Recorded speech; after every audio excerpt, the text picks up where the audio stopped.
As love is the unknown, we must come to it by discarding the known. The unknown cannot be discovered by a mind that is full of the known.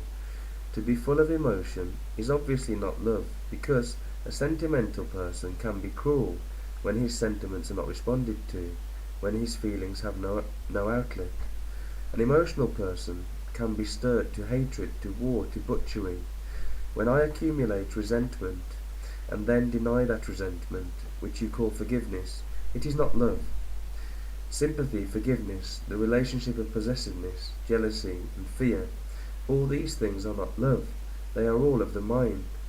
Since you are possessive, since you seek an end, a result, through devotion, through prayer, which makes you sentimental, emotional, naturally there is no love, no respect. If you really felt respect, you would be respectful to the lowest as well as to the so-called highest. You really love only when you do not possess, when you are not envious, not greedy, when you are respectful, when you have mercy and compassion. Love cannot be thought about, love cannot be cultivated, love cannot be practiced. The practice of love, the practice of brotherhood, is still within the field of the mind, therefore it is not love. When all this has stopped, then love comes into being.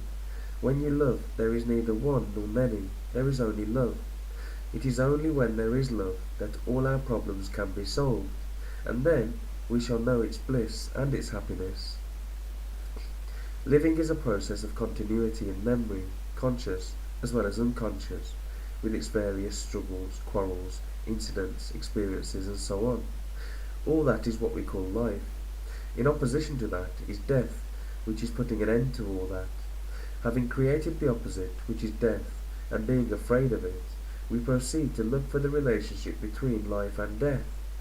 If we can bridge the gap with some explanation, with belief in continuity, in the hereafter, we are satisfied. We try to bridge the unknown and the unknown, and thereby try to find the relationship between the past and the future. One only knows oneself as a thinker, as an actor, with certain memories of misery, of pleasure, of love, affection, of various kinds of experience.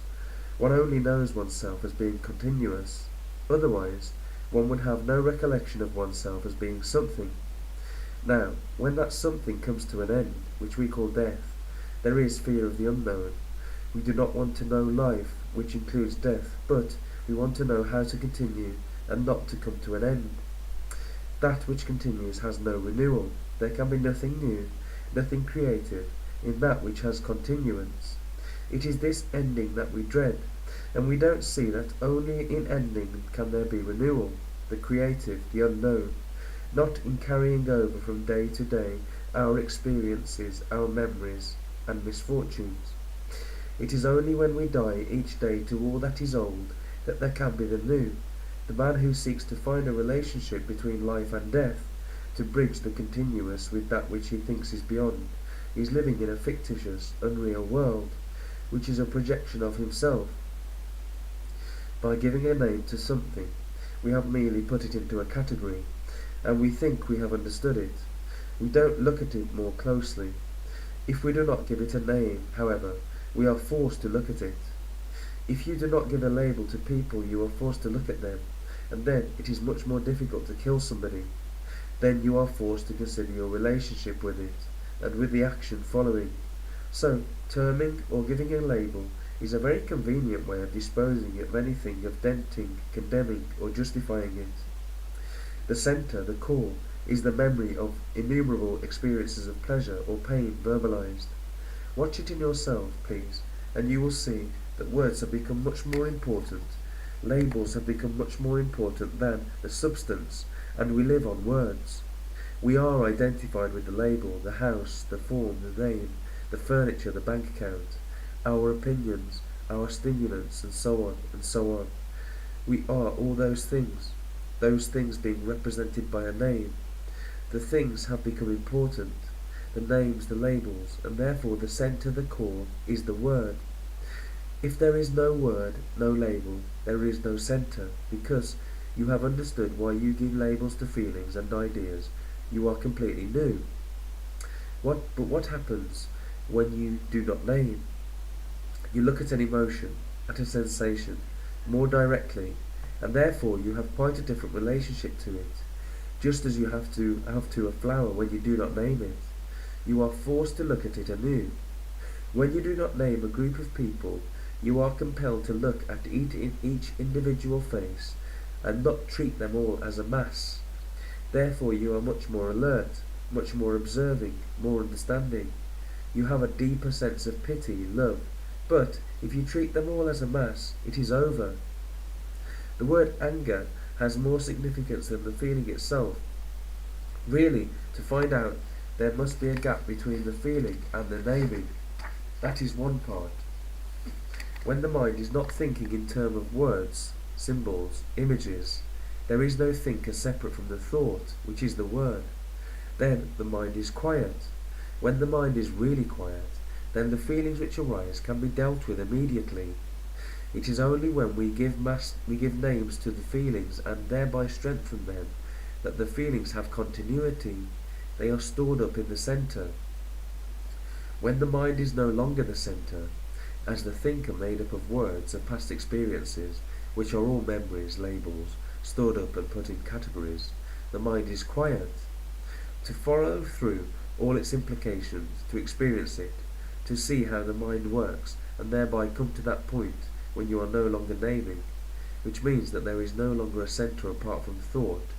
Surely this whole process is real meditation. To come to this point, there can be no judgment or justification from the beginning to the end. Not that this is an end.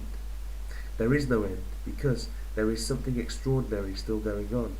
It is extraordinarily interesting to watch the process of the mind, how it depends on words, how the words stimulate memory, or resuscitate the dead experience and give life to it. In that process the mind is living either in the future or in the past. Therefore words have enormous significance, neurologically as well as psychologically. Watching the whole process frees the mind from its centre. Then, the mind being quiet, can receive that which is eternal. Our difficulty is for the mind not to proceed in the known. That can only happen when the mind understands itself, and how all its movement is from the past, projecting itself through the present to the future. It needs constant watchfulness, constant awareness of every movement of thought, not only when you are waking, but also when you are asleep. It must be a total process, not a sporadic, partial process. When the mind is silent, when it is no longer projecting itself into the future, wishing for something, when the mind is really quiet, profoundly peaceful, the unknown comes into being. You don't have to search for it. You cannot invite it. That which you can invite is only that which you know. Our problem is not how to seek the unknowable, but to understand the accumulative process of the mind, which is ever the known. That is an arduous task. That demands constant attention, a constant awareness in which there is no sense of distraction, of identification, of condemnation. It is being with what is. Then only can the mind be still. Life is it not, a series of challenges and responses, and if your response to a challenge is conditioned, limited, complete, then that challenge leaves its mark, its residue, which is further strengthened by another challenge. So there is constant residual memory, accumulation, scars, and with all these scars you try to meet the new, and therefore you never meet the new. Therefore you never understand. There is never a liberation from any challenge. If I want to understand you, you are modified, changed. I must be free of the picture of yesterday. To understand a challenge which is always new, I must also meet it anew. There must be no residue of yesterday. As each challenge arises, be aware of all the responses of yesterday, and, by being aware of yesterday's residue, memories, you will find that they drop away without struggle, and therefore your mind is fresh. Take any challenge, any small incident. Don't wait for some great crisis, and see how you respond to it. Be aware of it, of your responses, of your intentions, of your attitudes, and you will understand them. You will understand your background. I assure you, you can do it immediately if you give your whole attention to it. To understand what is, you have to be undisturbed, undistracted. You have to give your mind and your heart to it. It must be your sole interest at that moment, completely. Then, what is, gives you its full depth, its full meaning, and thereby you are free of that problem. Only when you are directly in relationship with the problem will you find the answer. To perceive truth needs no preparation. Preparation implies time, and time is not the means of understanding truth. Time is continuity, and truth is timeless, non-continuous. Understanding is non-continuous. It is from moment to moment, unresidual. It is easy, simple to understand, if you will only experiment with it. What will make me open to you is my intention to understand. I want to be open because I have nothing to hide. I am not afraid. Therefore I am open, and there is immediate communion. There is truth. To receive truth, to know its beauty, to know its joy, there must be instant receptivity, unclouded by theories, fears, and answers. We say that the mind should be occupied with noble things, with unselfishness, with generosity, with kindliness, with love. That is the pattern, the belief, the should be, the must, and we try to live accordingly. So there is a conflict set going between the projection of what should be and the actuality, the what is. And through the conflict we hope to be transformed. So long as we are struggling with what should be, we feel virtuous, we feel good. The mind lives in a world of trivialities, and a trivial mind creates a noble pattern. Creating a noble pattern is still trivial. If we are at all aware, if we are at all inquiring, we know our own particular trivialities, incessant talk, the everlasting chattering of the mind, worry over this and that, curiosity as to what people are doing or not doing, trying to achieve a result, groping after one's aggrandizement, and so on. The mind, being the result of memory, of time, is trivial in itself. Whatever it does, it's still trivial.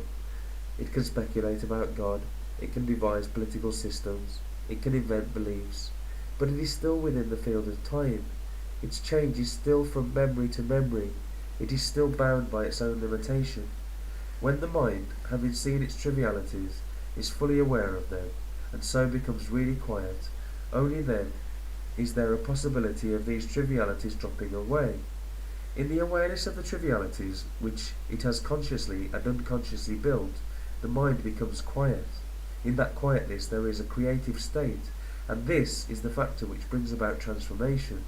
That timeless state can come only when there is tremendous discontent, not the discontent that has found a channel through which it escapes, but the discontent that has no outlet, that has no escape, that is no longer seeking fulfillment. Without love, revolution has no meaning, for then revolution is merely destruction, decay, a greater and greater ever-mounting misery. When there is love, there is revolution, because love is transformation from moment to moment.